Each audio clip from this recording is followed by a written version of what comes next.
Entre Voces rinde homenaje a Franz Kafka con motivo de su aniversario y por ello vamos a dar lectura a un texto sobre el análisis de 3 de sus obras que son La Metamorfosis, La Condena y La Muralla China, con un prólogo de Mauro Armiño, y es una colección del director de colección Melquiades Prieto. Pues esta obra, estas magnas obras,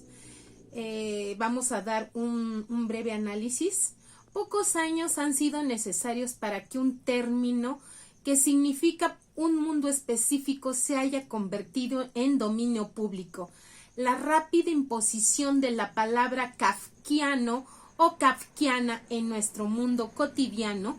se debe a la originalidad del pensamiento, a la novedad de la invención que designa, pero sobre todo a la realidad del mundo que ese concepto se expresa.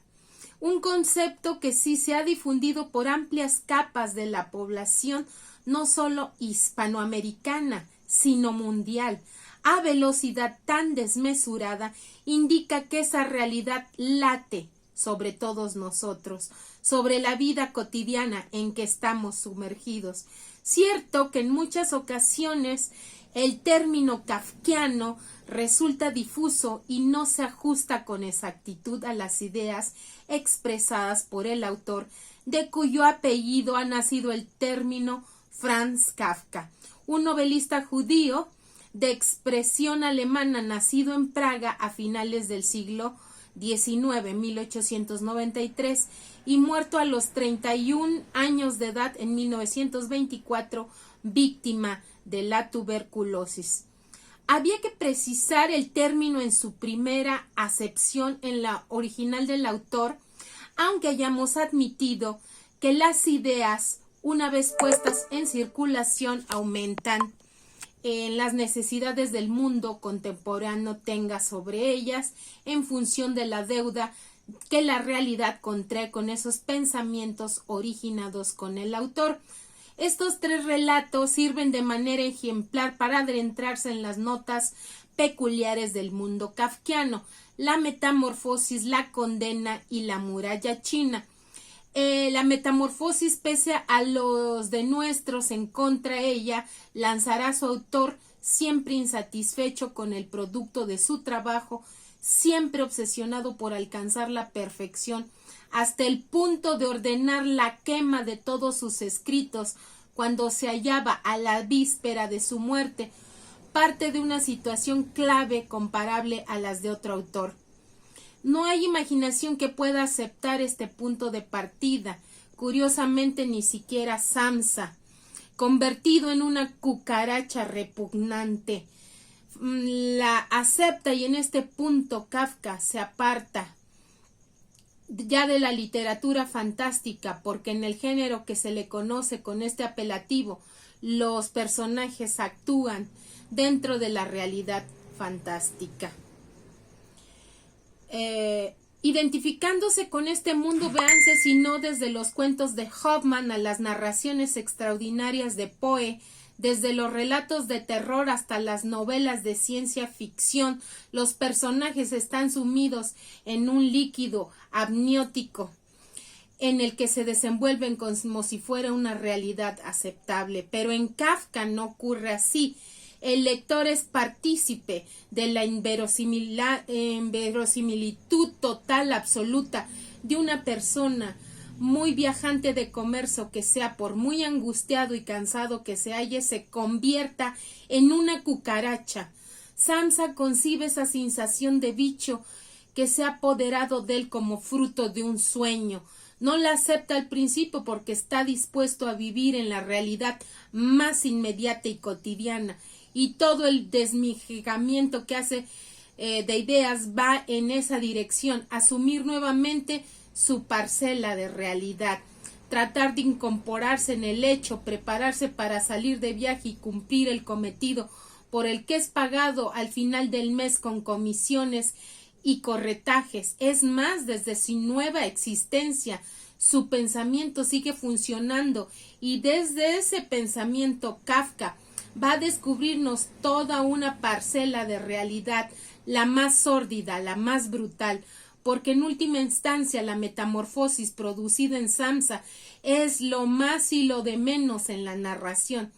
Es de lo más porque a partir de ella se puede penetrar profundamente en la realidad familiar, que es la última instancia, el meollo del relato, y porque una metamorfosis puede producirse en un individuo cualquiera, entendiendo por metamorfosis no el hecho de convertirse en cucaracha, sino el de quedar al margen de la familia, de la sociedad, del mundo. Un individuo que ha seguido la marcha del carro social, que se ha incorporado con él con esfuerzo, que aspira a subir a un pescante más alto cada vez y enrolarse en los altos puestos de la vida, dinero, brillantez, honorabilidad, etc. Se descubre un día levantarse distinto, rechazando esta vida que nada le aporta por ser exterior a él mismo. Es decir, el hombre de la víspera se ha metamorfoseado en algo que puede calificarse, si no queremos llamarlo puro,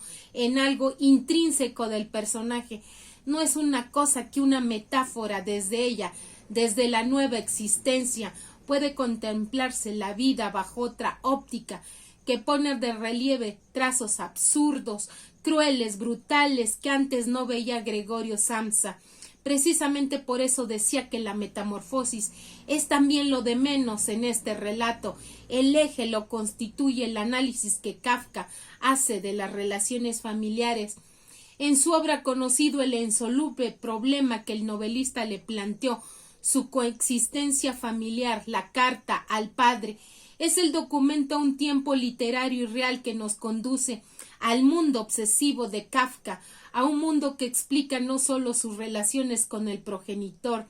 sino también elementos importantes de su narrativa, marcada por esas relaciones, desde el autoritarismo ejercido por el padre hasta la apasionada lucha que el hijo, Franz Kafka, sostiene desde él, desde una posición en que odio y amor se mezclan y se confunden en un solo sentimiento. Aquí en la metamorfosis se trasluce esa situación ante el cambio operado en Samsa.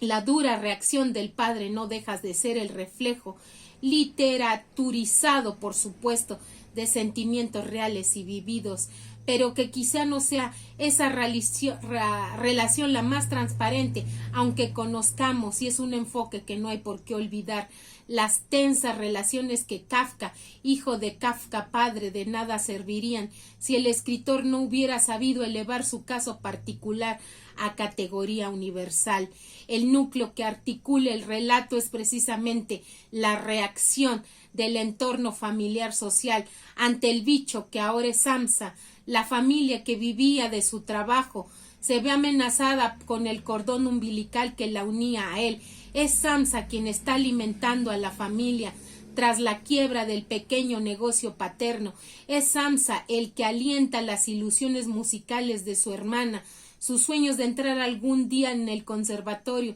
y entregarse a esa pasión de tocar el violín. Es Samsa quien aporta el pan a la casa y con su conversación en bicho, con su metamorfosis, con esa marginalidad del individuo que se distancia y ve con ojos distintos al mundo que le rodea, establece un nuevo tipo de relaciones. La familia se ve amenazada ahora por ese bicho, no físicamente, sino esencialmente. En la existencia que llevan, a partir de ahora, no se podrá contar con el dinero que el fatigado viajante de comercio aportaba.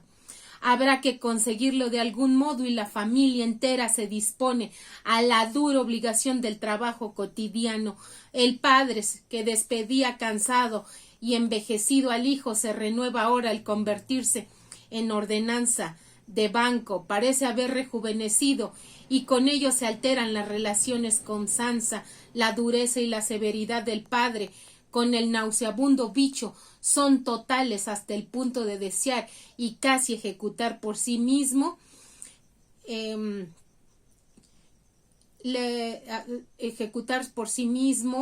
la muerte de esa cucaracha hijo que ya no sirve para nada. El sentimiento de que el bicho eso fue hijo suyo también respirará aliviada en el momento de la muerte de ese ser repugnante, una vez que la realidad de su situación se le ha impuesto definitivamente. Es el propio Samsa quien se deja morir, es la propia cucaracha la que acepta la situación, que se ve reducido y que no tiene salida. Y entonces la familia sin una lágrima apenas se toma un día de descanso,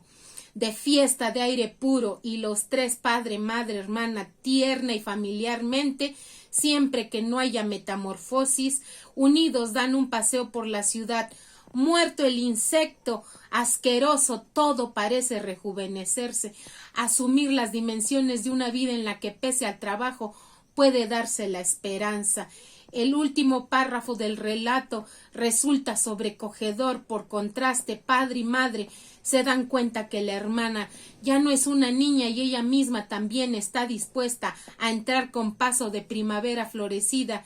en una existencia de la que ha sido desterrado para siempre el recuerdo de aquel hermano del que vivieron y que un buen día se encontró en su cama transformado en un espantoso insecto.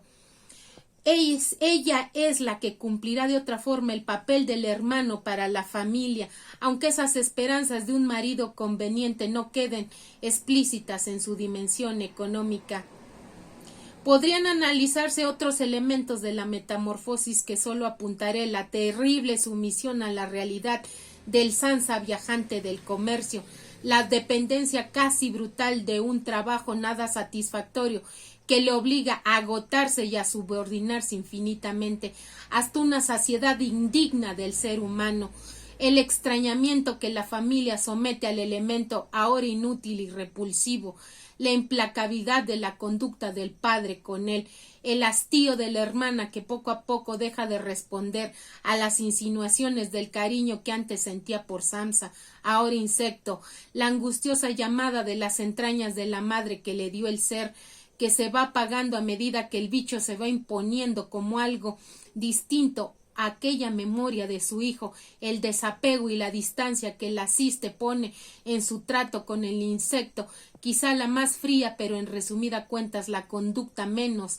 afectada por sentimientos que nada les incumbe y que sirven de contrapunto a las lágrimas que de vez en cuando la familia derrama. La metamorfosis es uno de los relatos en que con mayor nitidez aparece lo kafkiano, la inverosimilidad y la irrealidad, sembrando el pánico en la realidad, en la lógica más natural, pero esa inverosimilitud no se aparta de la realidad.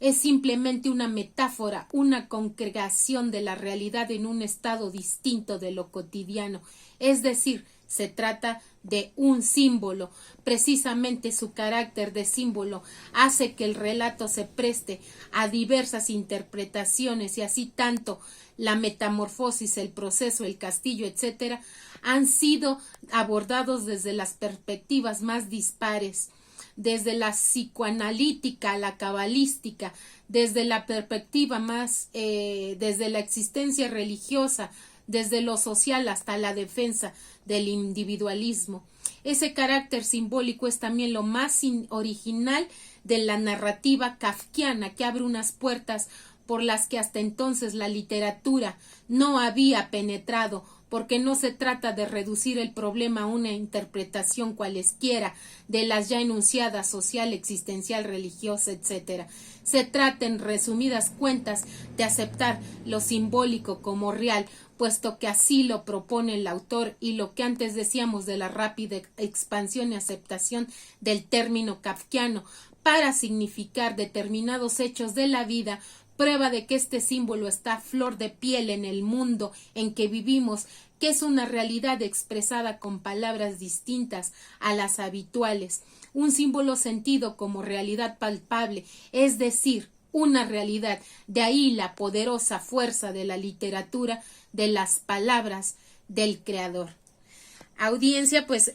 ahora hemos dado análisis a la metamorfosis y después seguiremos con el análisis de la condena y la muralla china, pero por el momento me despido y nos vemos en su próxima emisión de su programa Entre Voces. Hasta pronto.